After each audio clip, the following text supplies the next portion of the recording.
समझ में आ रही?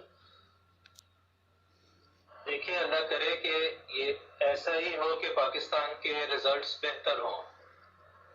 अभी तक लेकिन जब भी हमने और मुल्कों में देखा है, वो चाइना था या साउथ कोरिया था या अमेरिका था या इवन इटली था, तो शुरू में डेथ रेट्स भी कम थे, केसेस भी कम थे।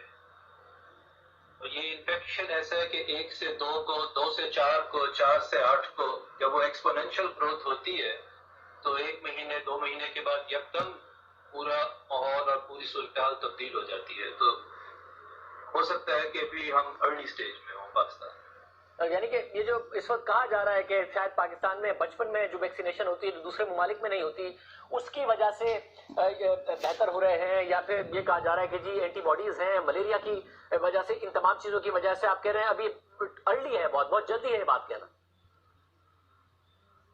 जी बिल्कुल, ये टू अर्ली है। देखिए, मैंने बहुत तकलीफ उठाई जिंदगी में। पहले 10 ओवर्स के बाद मैंने सोचा कि आज तो हम ये मैच जरूर जीत जाएंगे, और वो मैच हम इन दी एंड हार गए। तो हम वो गलती अपने 20 करोड़ की आवाम के साथ नहीं कर सकते। It's too early to draw conclusions. अभी तो पूरी दुनिया में ये एक पैंडेमिक चल रहा है, तो हमें बहुत ज्यादा एहतियात की जरूरत है। अल्लाह ताला करे अगर 1 साल 2 साल के बाद हम मुड़ के देखें और हमारे रिजल्ट्स डिफरेंट है तो बहुत खुशी की बात है। मुझे उससे ज्यादा खुशी कभी नहीं होगी, लेकिन अभी हमारी कौम को मैसेज है वो यही होना चाहिए कि हमें बहुत ज्यादा एहतियात की जरूरत है। अमेरिका में अगर आप देखें फरवरी के महीने में हम बिल्कुल यूं ही सोच रहे हैं कि कुछ नहीं होगा, बहुत थोड़े केसेस हैं, सिर्फ 1 डेथ है, और आज मुल्क दुनिया में सबसे ज्यादा केसेस हमारे पास हैं। लेकिन हमने बहुत ज्यादा टेस्टिंग की है। न्यूयॉर्क में एक दिन में 15,000 टेस्ट हो रहे हैं। मुझे तो नहीं पता पाकिस्तान में लाहौर में एक दिन में 15,000 टेस्ट हो रहे हैं या नहीं, लेकिन अगर वो टेस्ट हम करेंगे तो हमें अंदाजा होगा कि एक्चुअल डिजीज का बर्डन कितना है। डॉक्टर साहब, एक और जो मसला है वो ये कि कहा जाता है कि नौजवानों में बहुत कम इससे मुतासिर होते हैं, उन्हें कोई खतरा नहीं है। आपने, क्योंकि अब अमेरिका में तादाद इतनी बड़ी हो गई है, 2.5 लाख के करीब पहुंच चुकी है, अमवात बहुत ज्यादा हो रही हैं, तो क्या वाकई जो नौजवान हैं वो किसी खतरे में नहीं है? जो मरीज आपके सामने आ रहे हैं, अगर वो उन्हें कोई वैसे मसला नहीं है, वो स्मोकिंग नहीं करते, कोई प्रॉब्लम नहीं है, तो उन्हें कुछ नहीं हो रहा, या फिर नौजवान भी वहां पर खतरे में है और आपने देखा है कि उनकी तबीयत बहुत ज्यादा और हालत बहुत ज्यादा खराब हुई है और जान को खतरा आया है? ये बहुत अच्छा सवाल है, क्योंकि इस मामले में हमारी अपनी अंडरस्टैंडिंग बढ़ रही है हर हफ्ते हर महीने। पिछले महीने तक हमें ये लग रहा था कि ज्यादा जो लोग 70 साल से ऊपर जिनकी उम्र है, या जो कैंसर के मरीज हैं या डायलिसिस पे हैं, या जिनको और ऐसी बीमारियां हैं जिनसे इम्यूनिटी कमजोर हो जाती है, कुव्वत मुदाफ़ियत कमजोर हो जाती है, वो लोग ज्यादा इन्फेक्शन का शिकार भी हो रहे हैं और उनके रिजल्ट्स भी हो रहे हैं। लेकिन अब पिछले 2 हफ्तों से हम ये देख रहे हैं कि वो लोग जो 30-40 साल की उम्र के हैं और जिनको कोई और बीमारी नहीं, कई दफा उनमें भी बहुत बुरे इन्फेक्शन नजर आ रहे हैं। तो ये कहना अगैन थोड़ा जल्दी होगा कि ये सिर्फ एक तरह के लोगों को इफेक्ट कर रहा है। मेरे ख्याल में इसके इन्फेक्शन तकरीबन हर एज में हो रहे हैं, लेकिन ऑफ कोर्स जो लोग बुजुर्ग हैं, जिनकी कुव्वत मुदाफ़ियत कमजोर है, उनका रिस्क ज्यादा है। एक और बात जिससे ज़ाहिर तवक्को की जा रही है कि जब गर्मी आएंगी, तो और ऑफिशियल सतह पर भी कहा जा रहा है कि जी गर्मी आएगी तो शायद इस वायरस के असरात कम हो जाएंगे, ये सर्वाइव नहीं कर पाएगा, पाकिस्तान में गर्मी पड़ती है। साइंसी तौर पर अब कुछ किसी नतीजे पर पहुंचे हैं इस वक्त लोग, या फिर आपके ख्याल में अभी तक ये सारी कयास राइयां ही हैं? देखिए, उम्मीद बहुत अच्छी चीज है, लेकिन उम्मीद एक बहुत बुरी स्ट्रैटेजी है, बहुत बुरा प्लान है। हम उम्मीद के सर पे प्लानिंग नहीं कर सकते। वंस अगेन अल्लाह करे कि ऐसा ही हो, और मुझे बहुत खुशी होगी अगर मैं इसका गलत साबित हूँ। लेकिन जहां तक हमारा तजर्बा है, मुझे 20 साल हो गए वायरल इन्फेक्शन को ट्रीट करते। पुराने जो इन्फेक्शियस आउटब्रेक्स थे, वो सार्स था या इबोला था या इन्फ्लुएंजा का H1N1 था, उन्हें मौसम का कोई खास फर्क नहीं पड़ा। अगर आप इस दफा भी देखिए, ये जो कोरोना वायरस आया है, सिंगापुर में काफी गर्मी थी जब इसने सिंगापुर को अपनी लपेट में लिया।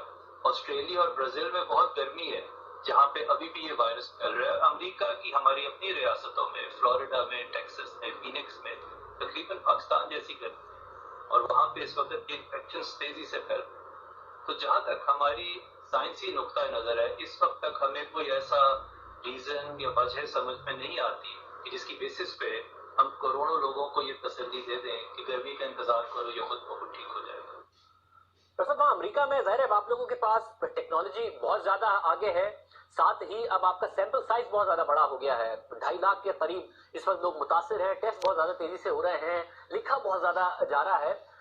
लोगों में मुसलसल कयास राइयां ये भी होती रहती हैं कि जी अगर आप फिजिकल डिस्टेंस एक दूसरे से कर भी लें और अपने आप को अलग थलग भी रखें तो ये तो हवा में मौजूद रहता है इसलिए फैल जाएगा, या सरफेस पर सरवाइव करता है, अगर कहीं पर ये गिर गया जिस बंदे को इन्फेक्शन है तो वायरस अगर आपने वहां हाथ लगाया तो उससे आपको लग जाएगा। इस वक्त जो मरीज आए हैं और जो इस वक्त तक वहां पर काम हुआ है, क्या एक मरीज से दूसरे मरीज तक साथ और पास बैठने की वजह से ही, टच करने की वजह से ही फैलता है, या फिर फिजा में अगर वायरस मौजूद हो सकता है या फिर किसी सरफेस से भी लगा? इस वक्त क्या है जो लोगों का ज़ाहिर वहां पर तो पूरी तहकीक होती है जब कोई शख्स मुतासिर हो कि क्या हिस्ट्री है, किस तरीके से इसको वायरस लगा? जी देखिए, हर चीज का एक लाइवलीहुड होता है, चांस होता है। कार एक्सीडेंट में इंसान का चांस बहुत ज्यादा है, लेकिन ये किसी शख्स पे बिजली गिर जाए ये हो तो सकता है, लेकिन इसका चांस बहुत कम है। जो हम देख रहे हैं अभी तक कि वायरस की स्ट्रैटेजी है कि एक इंसान से एक दूसरे इंसान में मुंतकिल होता है। तो चार दोस्त बैठे गपशप लगा रहे हैं, हाथ मिला रहे हैं, अगर आपने हाथ नहीं धोए या अगर आप किसी बड़े कॉन्सर्ट से आ रहे हैं, कोई भी ऐसी जगह जहां लोगों का हजूम है, वो वायरस की पसंदीदा जगह है, क्योंकि ये उसकी स्ट्रैटेजी है कि एक शख्स से दूसरे में मुंतकिल हो। ये वायरस जानदार चीज नहीं है। अगर इसके ड्रॉपलेट्स जिसको हम कहते हैं छींकने से या खांसने से अगर वो किसी सरफेस पे गिरते हैं, मेज पे गिर गए या आपके कंप्यूटर के स्क्रीन पे गिर गए या आपके दरवाजे के हैंडल पे गिर गए, तो उस वक्त वो वायरस चंद मिनटों और घंटों का मेहमान है। उसको पता है कि अब मैंने यहाँ मर जाना है। उसको ये यकीन है कि इससे पहले कि मैं मर जाऊं कोई काश मुझे टच कर ले और फिर मैं उसके नाक और गले के थ्रू उसके अंदर चला जाऊं। तो जो बात मैं कहना चाह रहा हूँ कि लोगों को सबसे ज्यादा फिक्र इस बात की करनी चाहिए, और मैं ये इसलिए भी अर्ज कर रहा हूँ क्योंकि मुझे अपने कल्चर का पता है। हम कई दफा बुरा बना जाते हैं इस बात कि भाई तुम मेरे से दूर हो रहे हो, तुम्हें अब मैं बुरा लग रहा हूँ या तुम्हें मौत का ख्याल है। अजीब व गरीब कई दफा कयास आ रहा है, हम शुरू कर देते हैं। हमें इस चीज की एजुकेशन आपस में करनी है कि अगर ये वायरस 15% लोगों में कोई सिम्टम भी नहीं रखता तो हमें एहतियात करनी है, अपने हाथ धोने, हाथ नहीं मिलाने आजकल लोगों से, फिजिकल कांटेक्ट दूर रखना है, कम से कम 6 फुट का फासला रखना है आपस में एक दूसरे से।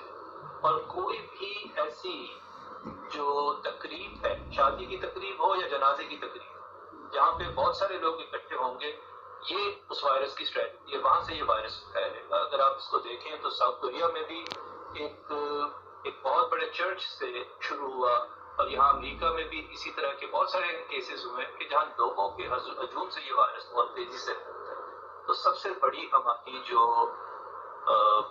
जहाँ हमें ख्याल रखना चाहिए वो इस बात का रखना सबसे ज्यादा, अपने हाथ धोएं और बड़े हजूमों से 6 फुट दूर रहिए। जो कुछ आपने देखा है, जो पेशेंट्स आप ट्रीट कर रहे हैं, जो कुछ अमेरिका में हो रहा है, ज़ाहिर है मार्केट्स भी ऊपर नीचे हो गई, मईशत को भी वहां पर खतरात हो गए हैं, दुनिया ने वाकई ओवर रिएक्ट किया है आपके ख्याल में? देखिए, मैं तो डॉक्टर और पॉलिटिशियन नहीं, पॉलिसी बनाना तो मेरा काम नहीं। तो वो जो लोग समझते हैं बेहतर वो उनका काम है, और मैं उनकी राय को ज्यादा मोहतरम समझता। जहाँ तक मेडिसिन का ताल्लुक है, अगर तो दुनिया 100 लोगों की होती तो मेरा ख्याल है बहुत बड़ा ओवर रिएक्शन है, क्योंकि उनमें से 98 लोग खुदा के वजह से जिंदा बच जाते, कोई 1 या 2 फौत। मसला ये है कि दुनिया 100 लोगों की नहीं है, दुनिया 7.5 बिलियन लोगों की है। और अगर उसमें से 10%, सिर्फ 10% लोगों को ये वायरस हो जाए, तो आप खुद हिसाब लगाइए कि 2% मोर्टेलिटी के साथ शायद वो 25 मिलियन के करीब। इस वायरस का सबसे बड़ा नुकसान सिर्फ ये नहीं है कि कितने लोग इसकी वजह से हलाक, इसका ये नुकसान है कि कितने सिस्टम्स इसकी वजह से पलट जाएंगे, क्योंकि इसके अंदर एक खौफ, हमें लोगों के उस खौफ को ठीक करना है, हमें लोगों के एतबार को बहाल करना है, हमें उनको एहतियात सिखानी है, खौफ नहीं सिखाना। तो अगर हम इसको पूरा छोड़ देंगे और जब आपके पास ऐसे केसेस आने शुरू होंगे कि जो इंतहाई खौफनाक आउटकम जिनका होगा, तो उससे सिस्टम्स को, इकोनॉमी को उससे जितना नुकसान होगा, वो आप इस वायरस को खुला नहीं छोड़ सकते।